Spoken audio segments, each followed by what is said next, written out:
Good morning, Brew Daily Show. I'm Neal Fryman. And I'm Toby Howell. Today, holiday retail jobs are drying up just as everyone is clamoring for one. Then prepare to get your pad thai sans human. Waymo is getting into the food delivery game. It's Friday, October 17th.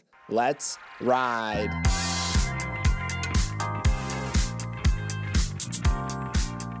Good morning and happy Friday. Did you hear about the governor of Illinois cleaning up at the blackjack table? Yesterday, Illinois Governor J.B. Pritzker released his tax returns, which showed $1.4 million in gambling winnings. Pritzker, a billionaire heir to the Hyatt Hotel's fortune, said the windfall came from a single trip to Vegas while playing blackjack, calling it incredibly lucky. Pritzker didn't divulge any juicy details like whether it happened in a single run, how much he wagered, or whether it took place at a special high roller table. His spokesperson said the money would be donated to charity. But Mr. Governor, I gotta ask, who do you like in the Red Wings Lightning game tonight?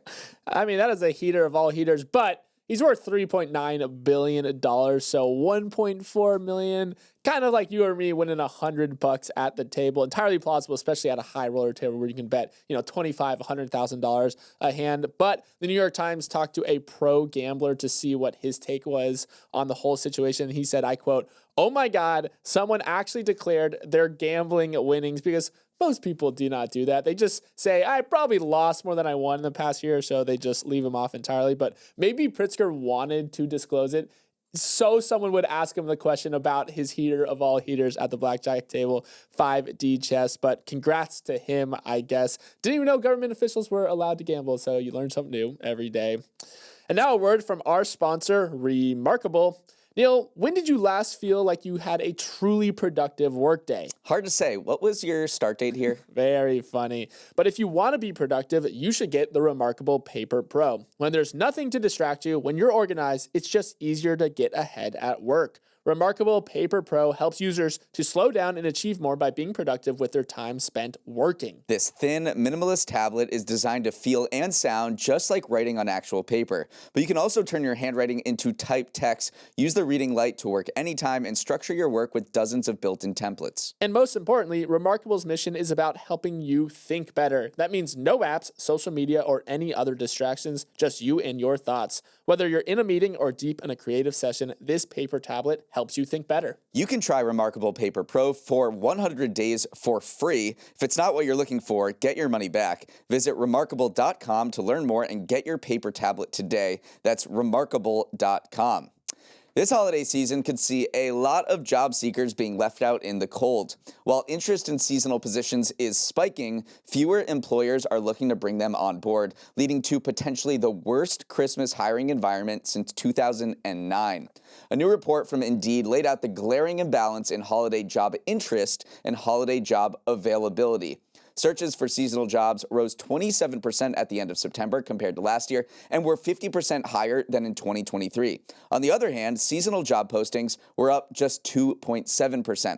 Indeed's senior economist told Bloomberg it's a microcosm of an American job market that's frozen over. What we're seeing in the seasonal hiring market is what we're seeing in the broader market, he said. People are going out and looking for jobs and just finding fewer of them going around.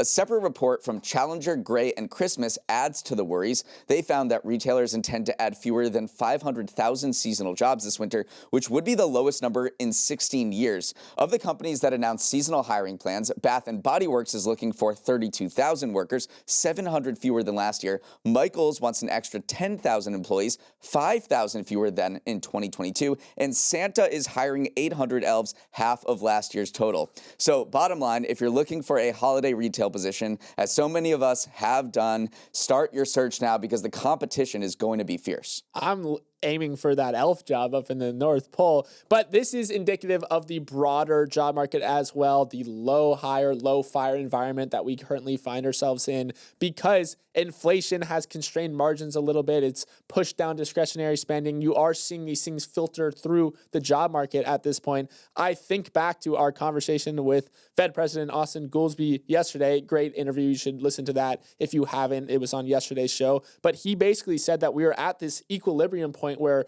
these businesses do not feel comfortable laying off workers, but they don't feel comfortable hiring workers either. They kind of just want to stick with the people that they got. So when it comes to the seasonal workers, the Christmas period, the holiday period, we're seeing that exact same dynamic play out. It didn't change. There's not suddenly this massive rush of need for workers because everyone just kind of wants to stay put, stay where they're at, stay in that equilibrium zone. So the forecast is for 500,000 seasonal jobs to be added this winter, which would be the worst since 2009. But where are those jobs coming from? That's a decent amount of jobs. Well, half of them, 250,000, is coming from Amazon itself. Amazon said it was going to hire 250,000 seasonal workers this holiday season. As it does every year, it hires many hundreds of thousands of people to come to the warehouses so they can package all the gifts that you got for your family. So half of all seasonal hiring is coming from Amazon specifically, and that's not any growth from the past few years. That's the same as they've done in 2023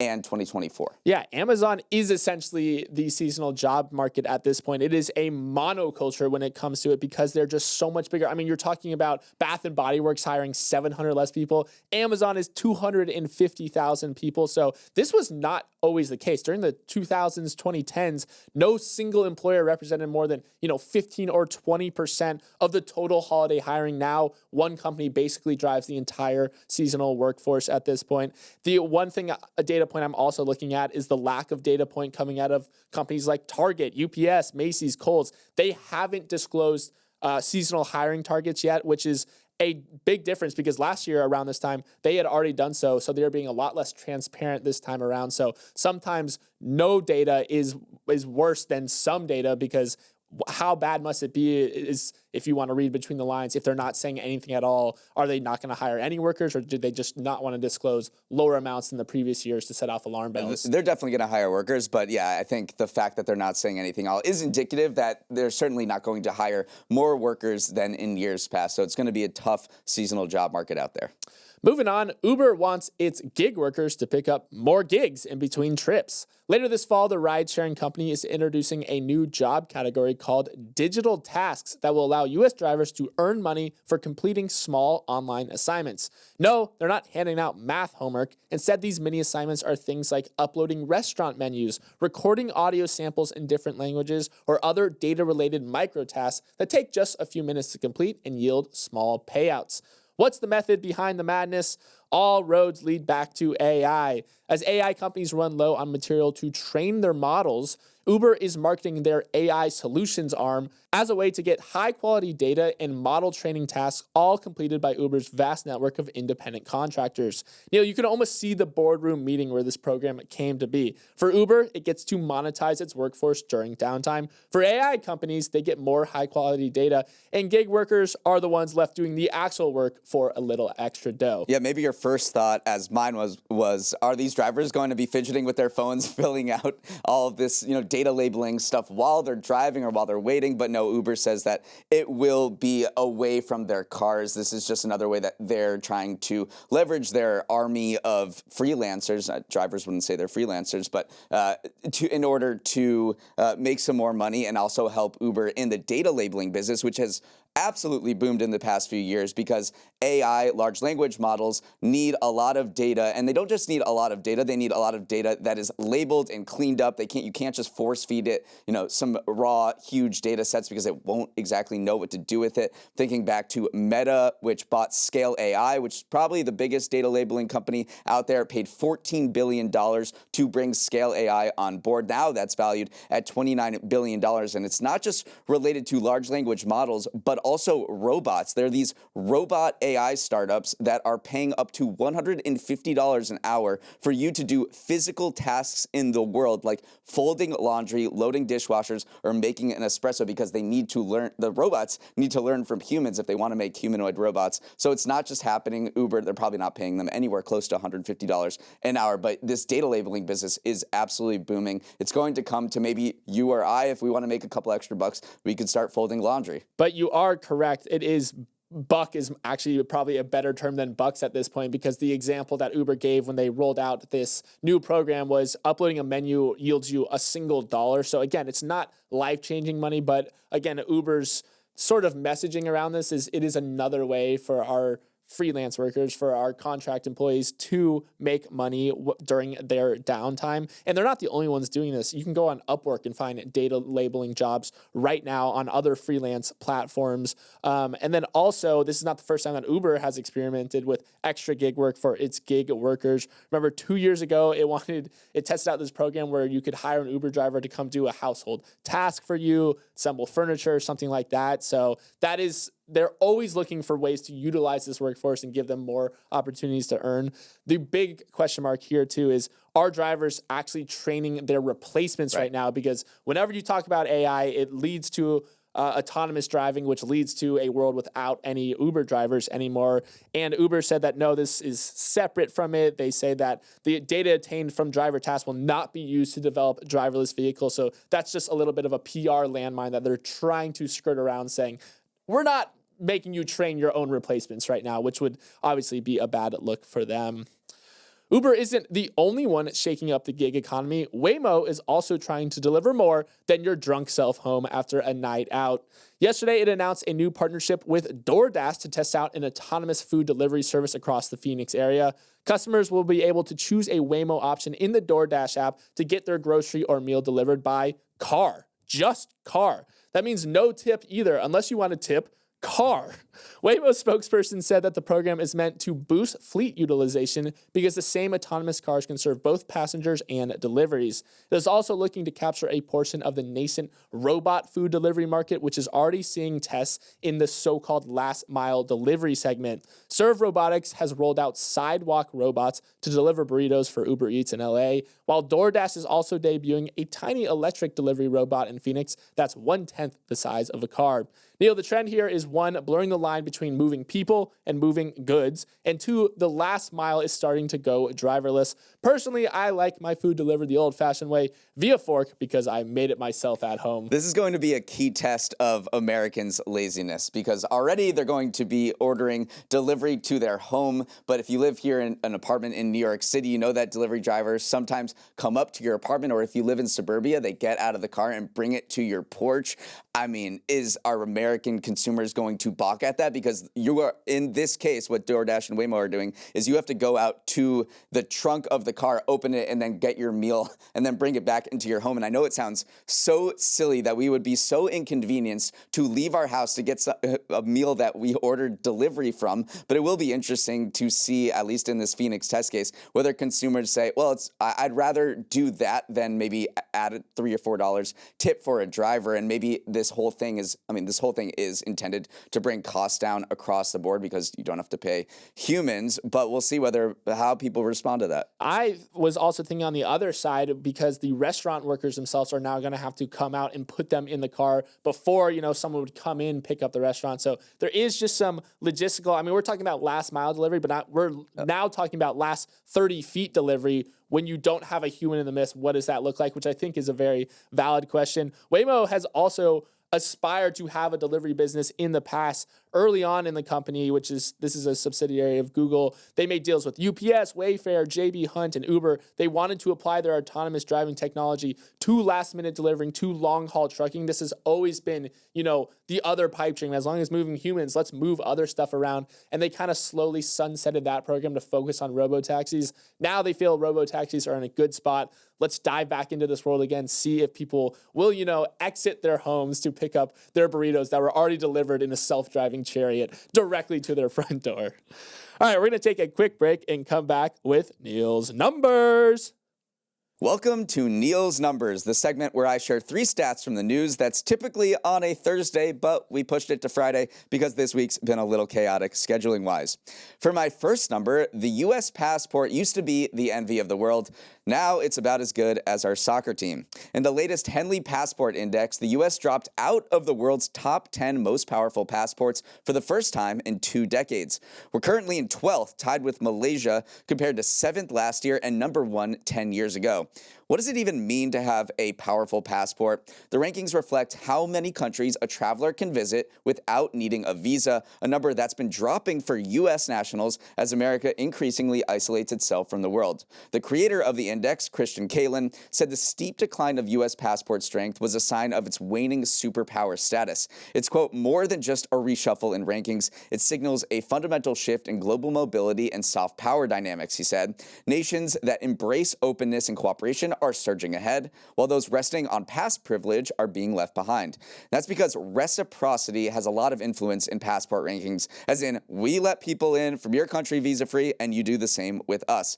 But the U.S. doesn't have a lot of that going on. Currently, U.S. passport holders can access 180 destinations without a visa, but the U.S. itself only allows 46 other nationalities to come here without one. As recently as April, Brazil ended visa-free access for U.S. nationals because of a lack of reciprocity. First of all, I got to clarify, you're talking about our men's soccer team, because our women are still doing just fine there. We are still top of the heap. But also, Americans, how would you react if you started to see your mobility start to fall a little bit? You used to be number one, but now you are seeing yourself not having as much access as you once did in the past. So what would you do? A lot of people are seeking alternative residence or alternative citizenship because they want to have that additional freedom that allows. So 67% surge, Henley's data found, are looking for those alternative residence programs. That also looks like you are hedging against declining U.S. mobility. You're like, hey, my passport doesn't get me into this place. Maybe I'll go see if I can snag one from Belgium or a European one. Who's my grandma? Who's my grandpa? Try to get that dual citizenship going. So that's just kind of another trickle-down effect from this statistic of the U.S. falling from its once high perch. Let's look at the leaderboard just overall. Asian countries dominate the upper ranks. Singapore is number one. They have visa-free access to 193 destinations, followed by South Korea with 190. And in third place, Japan with 189. In last place at the other end is Afghanistan. They can get into 24 destinations visa-free, but the U.S. is in free fall, so I wouldn't be surprised if we, fell down the leaderboard even more. Okay, for my next number, if you're headed to London, hold on to your phone till your knuckles bleed. The city has become the European capital for phone thefts, clocking a record 80,000 stolen phones last year, a big increase from 64,000 the year before. As the New York Times reports, this is no Oliver Twist level pickpocketing, but a sprawling global crime network. New phones nabbed in London sell for big bucks in China, sometimes up to $5,000, fueling a multi-layered industrial-scale enterprise that has bedeviled police. And it would help if they actually tried to stop it. Law enforcement has been slow to respond to the phone thefts, in part because they didn't put in much effort. British police budgets were slashed in the 2010s, and whatever resources were available were directed away from low-level offenses and toward more serious violence and sexual crimes. And the phone robbers got away with it. About 106,000 phones were reported stolen in London from March 2024 to February 2025, but fewer than 500 people were charged or admitted to an offense. Now the police have decided to crack down, conducting raids to root out the middlemen who fuel the black market for phones. Recently, they arrested two men who are accused of sending 40,000 stolen phones to China.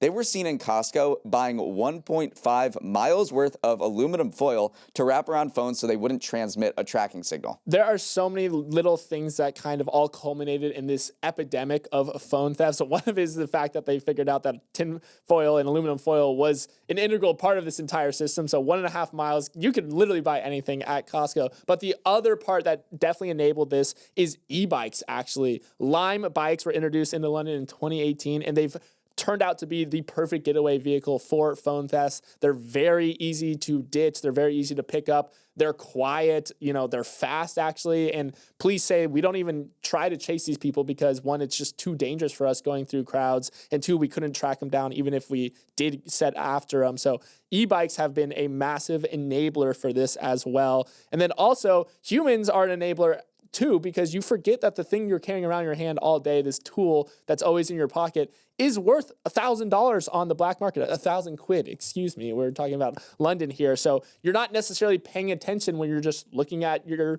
Twitter feed or you're looking at Instagram, and you make an easy target when you're not paying attention. So it is fascinating that you forget that they've just become so ubiquitous, but they still are a very valuable thing. Some people say you wouldn't count $1,000 in cash right on the sidewalk in front of people, and yet we look at our phones without a care in the world. So there are different parts of this, from our literal attention spans to e-bikes, that create this, massive epidemic. All right, for my final number, Americans tend to think they're a pretty handy bunch, expressing high confidence they can accomplish a variety of practical tasks in a new survey from the Pew Research Center.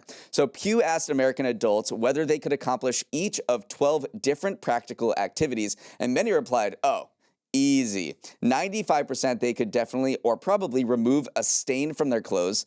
94% said the same about cleaning and caring for a wound. And 76% said they could probably or definitely understand which chemicals not to mix in household cleaning. Confidence scores were particularly high for tasks related to health and food. 88% said they could make sense of nutrition labels. 83% could explain what yeast does in baking bread. And 83% also said they could grow a vegetable garden. So what are the tasks that people need to call in a little help for? The more technical ones, unsurprisingly. 39% said they could explain a high-pressure system on a weather map, and just 29% said they could fix a problem with a car's engine. Toby, I'm surprised at the broad confidence on display here. I wonder if most people who responded thought, sure, I could do this, after watching a couple YouTube videos, of course. That is the data point that is missing from this entire data set is, do I have my phone available? Can I look it up on YouTube? Because I would feel confident about fixing an engine if, I can look up the exact problem in front of me. Were there any of these, practical tasks that you thought were a big delta from your own experience? Or did you think you fell pretty much in line with what most people responded to the survey? I feel like I fall in line, but remove a stain from your clothes. 95% of people said they could do that. I don't know if I could do that. I think the same thing. I mean, I know how to use. I'm 34 years old. I don't know if I could do that. But there's different materials. There's different substances. Like, do I know how to get blood out of linen? I'm not sure. Can I get coffee out of my sofa? Maybe. Water, dab. Maybe. My mom is rolling her eyes right now. Maybe I should know this better. But yeah, it's just fascinating too. Also fascinating to see the generational differences as well, where the biggest shift is that older generations feel very confident calculating a tip without using their calculator or their phone. Younger generations feel a little less confident. This feeds directly into the conversation of people saying, the youth these days, they don't know how to do anything. They have to check their phones for everything. But there is an actual gap. 90+% of older adults feel like they can do it. Only 77% of under 30s feel like they can do it. Just move the decimal, people. Move the decimal and double it. You got this. You should feel more confident about that. And I'm not sure that explain a high-pressure system on a weather map is a practical task that people need to know, so I'm not surprised it's low at 39%. No, it's high. It's a high-pressure system. All right. But I do think that maybe that's one thing where I could do that other people can't. I mean, all I know is a high-pressure system means good weather. So that's good enough, right? I absolutely could not do that, so the more you learn. Yeah.